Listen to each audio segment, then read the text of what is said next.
Vamos a hacerlo en el libro de Nehemías.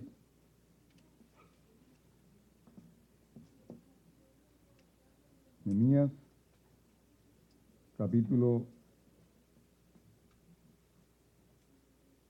Los jóvenes creo que tienen clase hoy, hermana Carolina.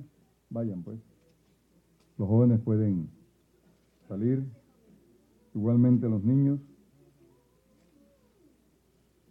Nehemías, capítulo número 1.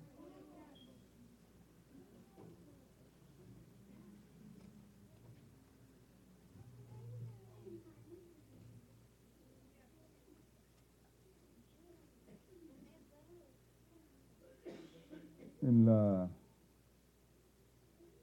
enseñanza anterior estuvimos hablando acerca de Esdras.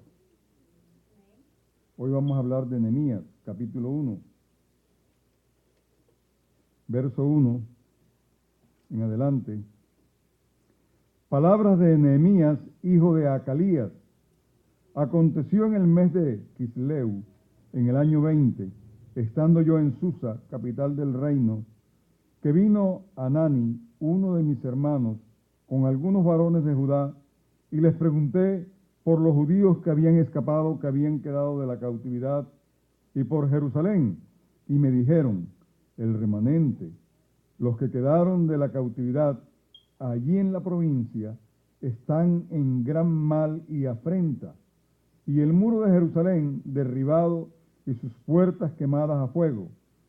Cuando oí estas palabras me senté y lloré, e hice duelo por algunos días, y ayuné y oré delante del Dios de los cielos, y dije, te ruego, oh Jehová, Dios de los cielos, fuerte, grande, temible, que guarda el pacto y la misericordia a los que le aman, y guardan sus mandamientos. Esté ahora atento tu oído y abierto tus ojos para oír la oración de tu siervo, que hago ahora delante de ti día y noche por los hijos de Israel, tus siervos, y confieso los pecados de los hijos de Israel que hemos cometido contra ti. Sí, yo y la casa de mi padre hemos pecado. En extremo nos hemos corrompido contra ti, y no hemos guardado los mandamientos, estatutos y preceptos que diste a Moisés tu siervo. Acuérdate ahora de la palabra que diste a Moisés tu siervo, diciendo, si vosotros pecareis, yo os dispersaré por los pueblos, pero si os volviereis a mí y guardareis mis mandamientos y los pusiereis por obra, aunque vuestra dispersión fuera hasta los extremos de los cielos, de allí os recogeré y os traeré al lugar que escogí para hacer habitar allí mi nombre. Ellos pues son tus siervos y tu pueblo, los cuales redimiste con tu gran poder y con tu mano poderosa. Te ruego, oh Jehová, esté ahora atento tu oído a la oración de tu siervo y a la oración de tus siervos, a quienes desean reverenciar tu nombre. Concede ahora buen éxito a tu siervo y dale gracia delante de aquel varón, porque yo servía de copero al rey. Señor Jesús, te damos gracias por tu palabra. Señor, tú que eres el Todopoderoso, tú que eres el que todo lo sabe y el que todo lo puede, tú que conoces, Señor, las mentes, los corazones, los pensamientos de cada uno de los aquí presentes, te ruego, Señor, que ahora dispongas nuestros corazones, mentes y pensamientos simplemente para atender a tu palabra. En el nombre tuyo, Señor Jesús, lo rogamos todo. Amén y amén. Siéntense, hermanos, son tan amables, por favor.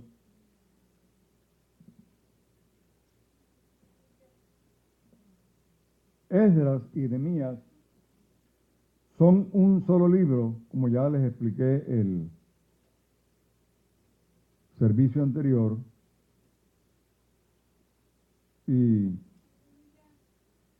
de hecho los libros de Esdras y Nehemías y Esther corresponden todos al mismo periodo del pueblo de Israel en la historia de esta nación. En nuestra Biblia han sido invertidos en el orden, cronológicamente, en el que sucedieron. En otras palabras, el libro de Esther aconteció cuando Dios comenzó a moverse en medio de la cautividad de Israel cuando estaban allá en Babilonia. Esto fue un poco después de la mitad del tiempo del cautiverio de la nación. Y Dios hizo que Esther, una joven doncella judía, ascendiese al trono de Persia como reina. Y gracias al Señor por la tremenda enseñanza que le dio la hermana Cleotilde el día de ayer a los niños. Hermano, me quedé asombrado de la forma tan amena como ella lo explicó y tan fluida como lo hizo, para que cada niño entendiese qué era lo que había acontecido en el tiempo de la reina Esther.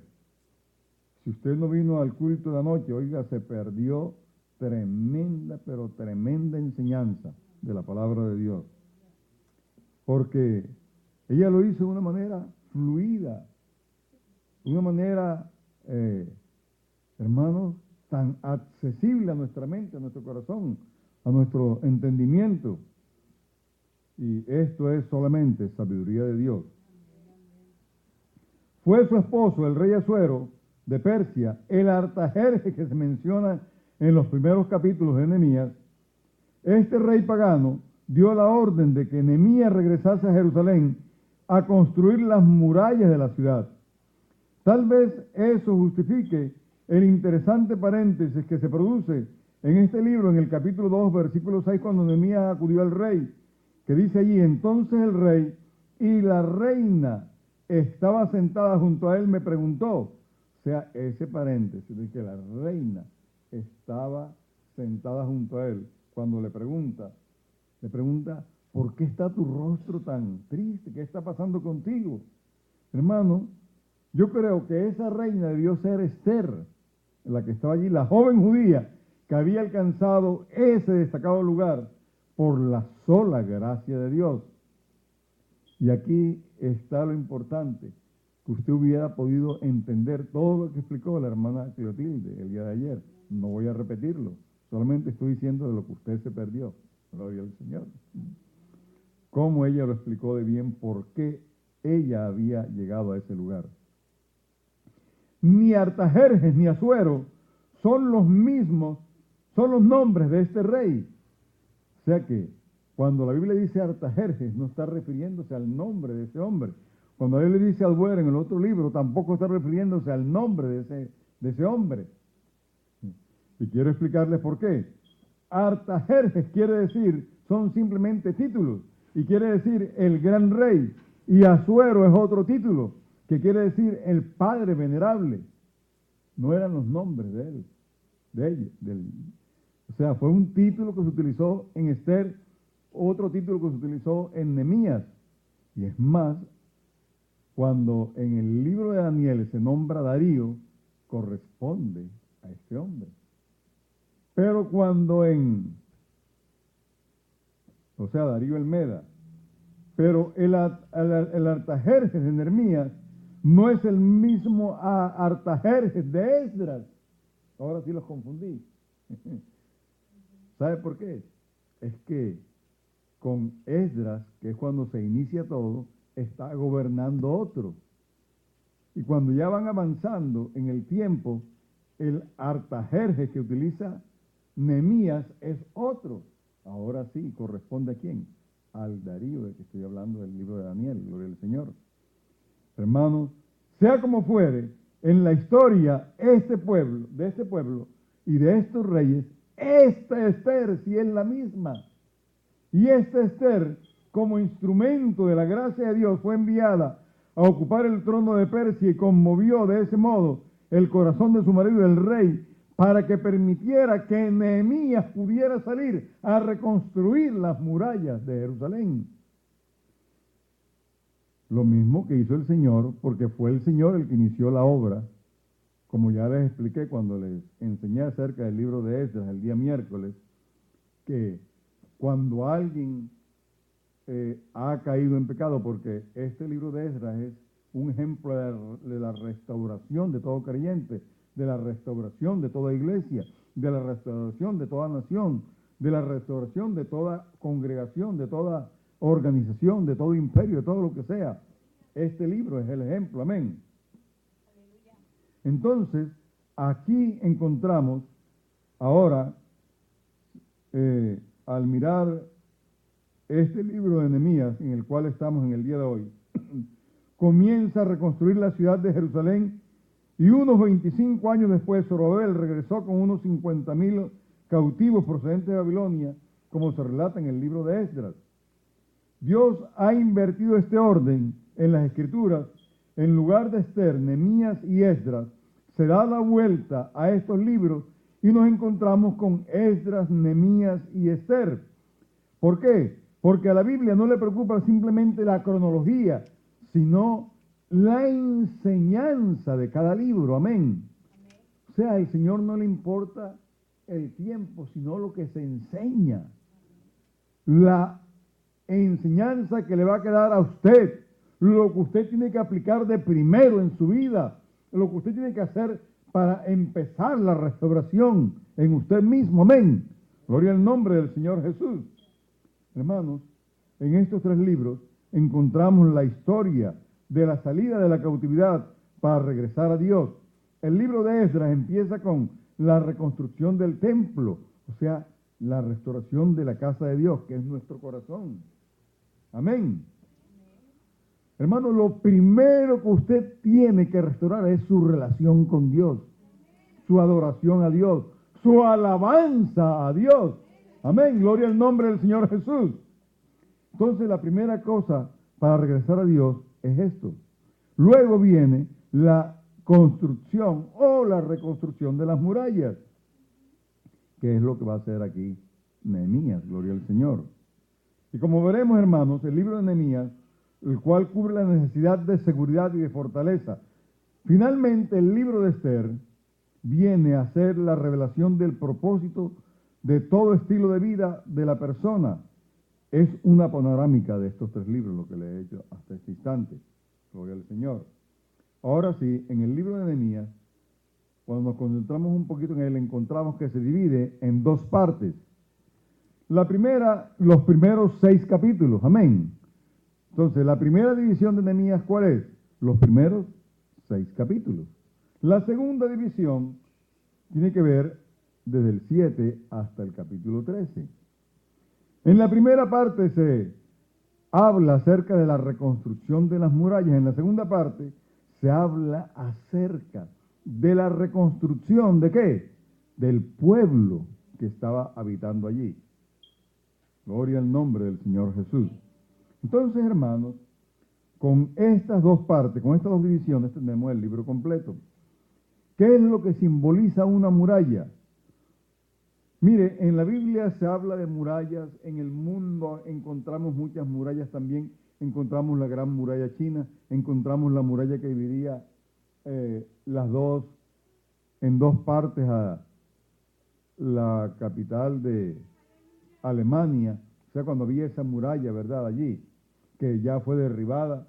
Encontramos que la Biblia habla, por ejemplo, de la muralla de Jericó, habla de la muralla que había en Babilonia, y habla así de muchas murallas. ¿Por qué se habla tanto de la Biblia de murallas? Simplemente porque tienen significado. Significa protección, significa fortaleza, significa que hay una defensa alrededor nuestro. Amén, gloria al Señor Jesús.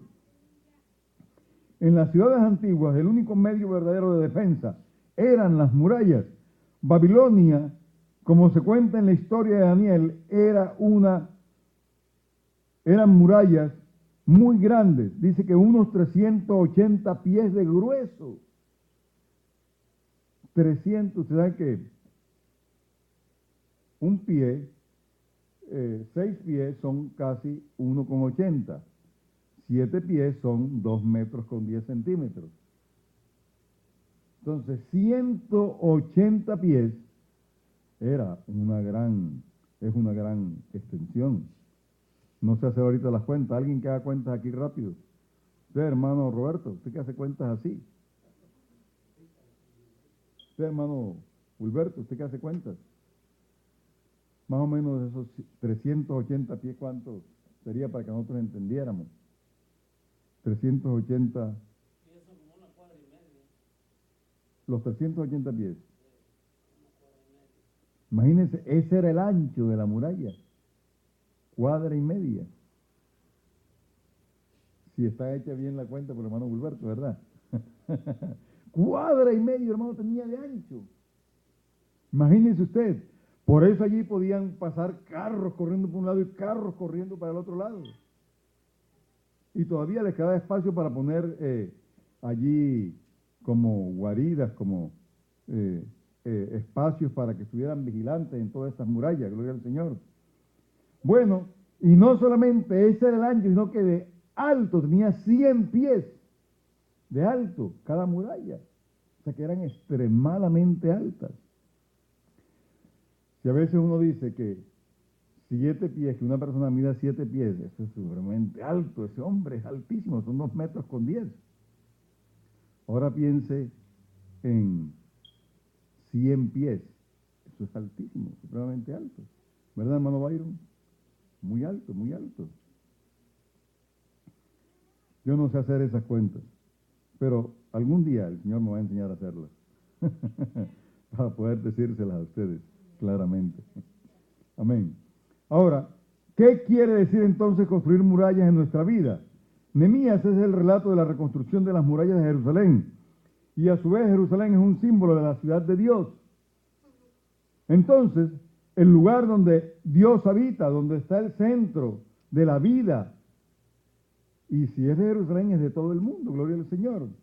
Por lo tanto, hermano, en la vida de la persona, la reconstrucción de las murallas sería una imagen del restablecimiento, de la fortaleza en la vida de cada persona que reconstruye sus murallas, aleluya.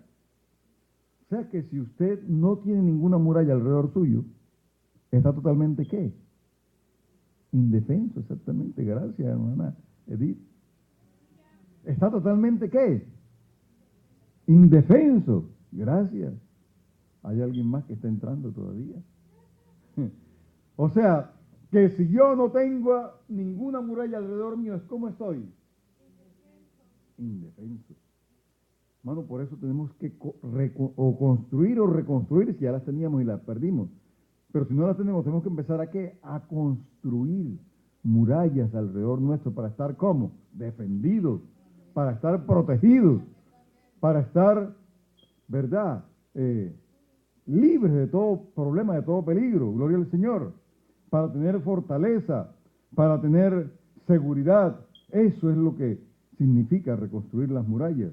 El restablecimiento de la fortaleza, el restablecimiento del poder, de la autoridad, el restablecimiento de las defensas nuestras, gloria al Señor. Todos, hermanos, hemos conocido personas cuyas defensas se han desmoronado y se han convertido ¿en qué? En vagos. ¿Se han convertido en qué? Personas que van de un lado para otro.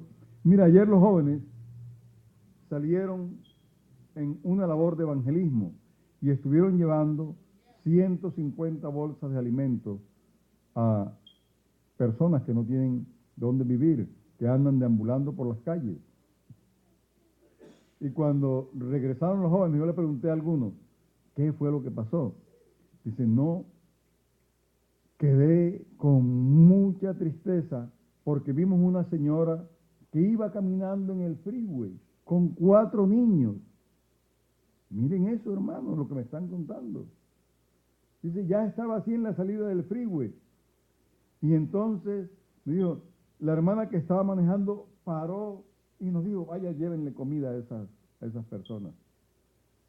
Dice que la señora cuando vio que se estaban bajando del carro, estaba como nerviosa, como asustada.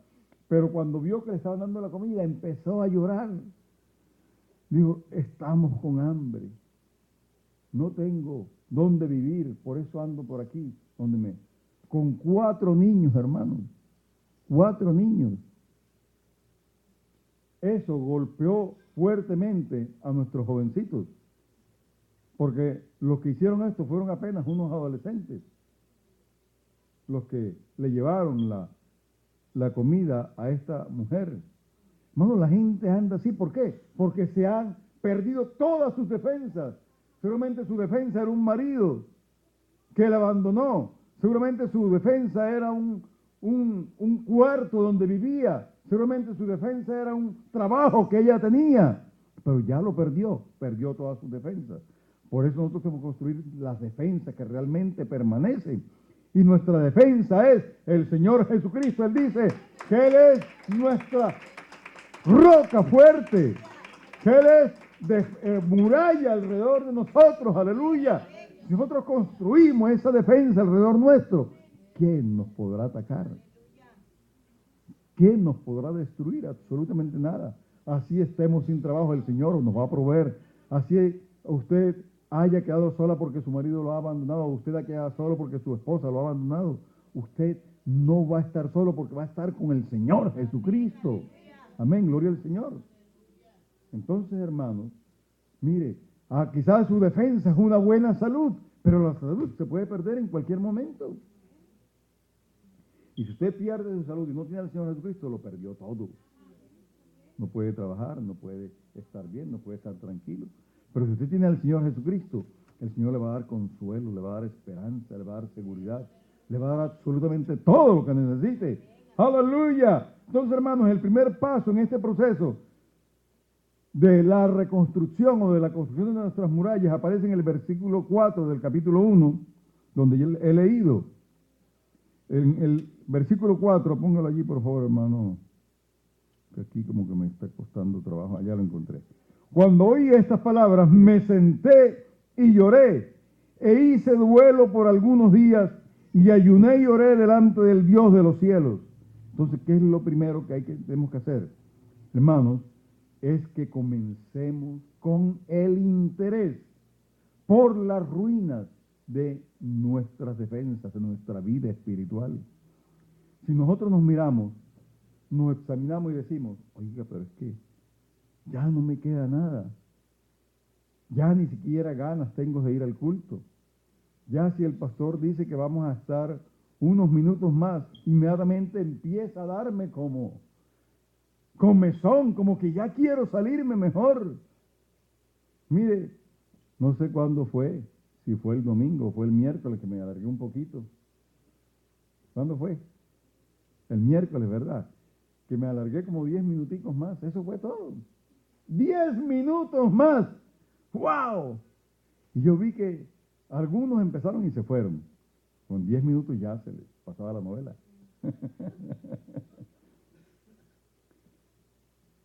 Otros, apenas terminé el culto, esos salieron, ¡pum! Ya habían perdido 10 minutos más aquí. Hermanos, otros, que yo quería hablar con ellos cuando fui a buscarlos, ya no los encontré, ya se habían ido. ¿Ah? Hermanos, que 10 minutos es mucho, en 10 minutos se pasa un bus, ¿verdad, hermana Rafaela? Pero si nosotros tenemos buenas defensas, el Señor va a tener aquí 10 raíles listos para llevarla. Amén, gloria al Señor. Entonces, hermanos, eso es lo que pasa cuando las prioridades están en otro lugar.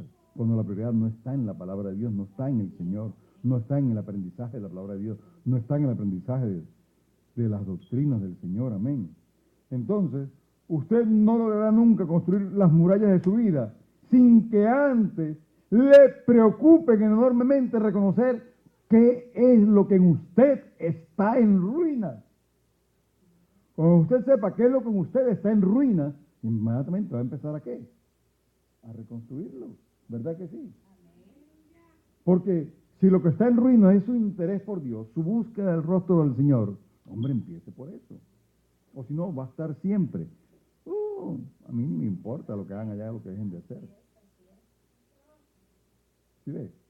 A mí no me interesa nada de lo que hagan allá o dejen de hacer. A mí me interesa que mi familia esté bien, que mi trabajo pueda yo hacerlo todo el tiempo y cosas así como estas. Ahora, hermanos, y con esto termino porque ya se me acabó el tiempo y ya estoy viéndole su inquietud. Mire, después de esto sigue la confesión.